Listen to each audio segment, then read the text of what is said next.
Saudara-saudaraku yang terkasih, selamat berjumpa di Renungan Harian di channel Katolik kita.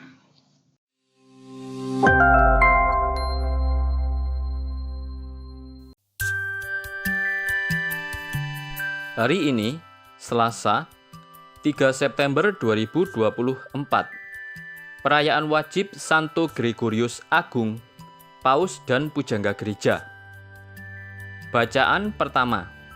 Bacaan diambil dari surat pertama Rasul Paulus kepada jemaat di Korintus, bab 2, ayat 10b sampai dengan 16. Saudara-saudara, Roh menyelidiki segala sesuatu, bahkan hal-hal yang tersembunyi dalam diri Allah.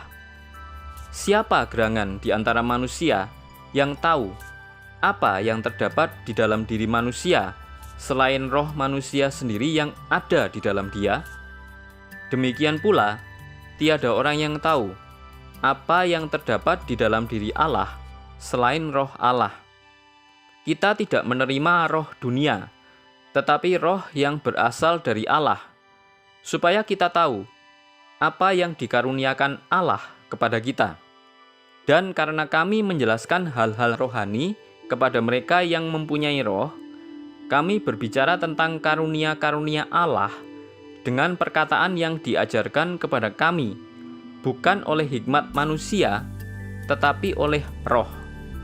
Tetapi manusia duniawi tidak menerima apa yang berasal dari roh Allah, karena hal itu adalah suatu kebodohan. Ia tidak dapat pula memahaminya, sebab hal itu hanya dapat dinilai secara rohani. Sebab manusia rohani menilai segala sesuatu, tetapi ia sendiri tidak dinilai oleh orang lain. Sebab, siapakah yang mengetahui pikiran Tuhan, sehingga ia dapat menasihati dia? Tetapi kita memiliki pikiran Kristus. Demikianlah sabda Tuhan. Syukur kepada Allah. Bacaan Injil. Bacaan diambil dari Injil Suci menurut Lukas, bab 4, ayat 31 sampai dengan 37. Sekali peristiwa, Yesus pergi ke Kapernaum, sebuah kota di Galilea. Di situ ia mengajar pada hari-hari Sabat.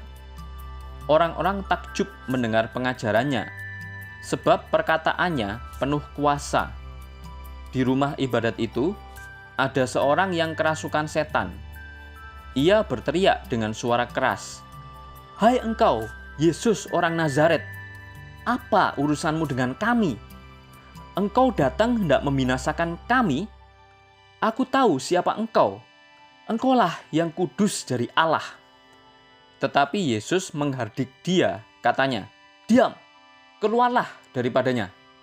Maka setan menghempaskan orang itu ke tengah orang-orang banyak, lalu keluar daripadanya, dan sama sekali tidak menyakitinya. Semua orang takjub dan berkata satu sama lain, "Alangkah hebatnya perkataan ini. Dengan penuh wibawa dan kuasa, ia memberi perintah kepada roh-roh jahat, dan mereka pun keluar." Maka tersiarlah berita tentang Yesus kemana-mana di daerah itu. Demikianlah sabda Tuhan. Terpujilah Kristus. Dalam bacaan pertama, ketika kita menyatakan iman akan Yesus Kristus, kita menerima roh-Nya dan hidup dalam persekutuan dengannya. Kita hendaknya menyadari kehadiran roh dalam hidup agar dapat mewartakan karunia-karunia Allah. Dalam bacaan Injil, Yesus berkuasa atas semua kekuatan dunia ini. Ia menaklukkan kuasa setan. Betapa mengagumkan perkataan dan perbuatan Yesus. Banyak orang percaya dan takjub kepadanya. Roh Kudus ada dalam hati kita. Ia memampukan kita untuk turut merasakan kegembiraan dan kecemasan orang-orang zaman sekarang, terutama kaum miskin dan menderita. Kita tidak boleh bersikap apatis, tetapi menunjukkan keberpihakan dengan aksi nyata sebagai sebuah kesaksian. Santo Gregorius Agung dapat mempertahankan keberadaan gereja karena berani terlibat dalam perkara sipil. Apakah kita sudah solider dengan suka duka sesama? Setiap makhluk adalah firman Allah, karena kehadirannya menyatakan Allah. Kutipan dari Santo Bonaventura. Orang kudus bisa salah.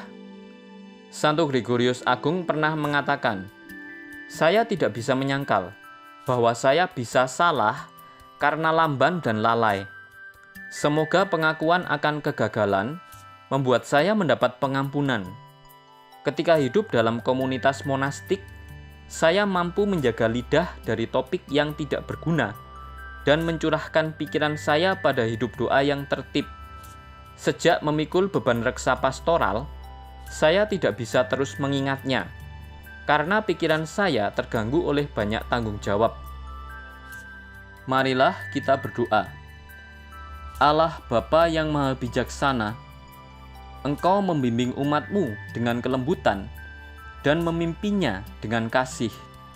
Semoga dengan bantuan doa Santo Gregorius, Paus, Engkau berkenan memberikan roh kebijaksanaan kepada mereka yang diserai tugas memimpin umat-Mu, agar kemajuan umat kudus-Mu menjadi sukacita abadi bagi para gembala, dengan pengantaraan Tuhan kami, Yesus Kristus, yang hidup dan berkuasa, kini dan sepanjang masa. Amin. Saudara-saudari yang terkasih, terima kasih atas kebersamaannya dalam renungan harian ini. Kita jumpa lagi di renungan harian berikutnya. Berkah dalam.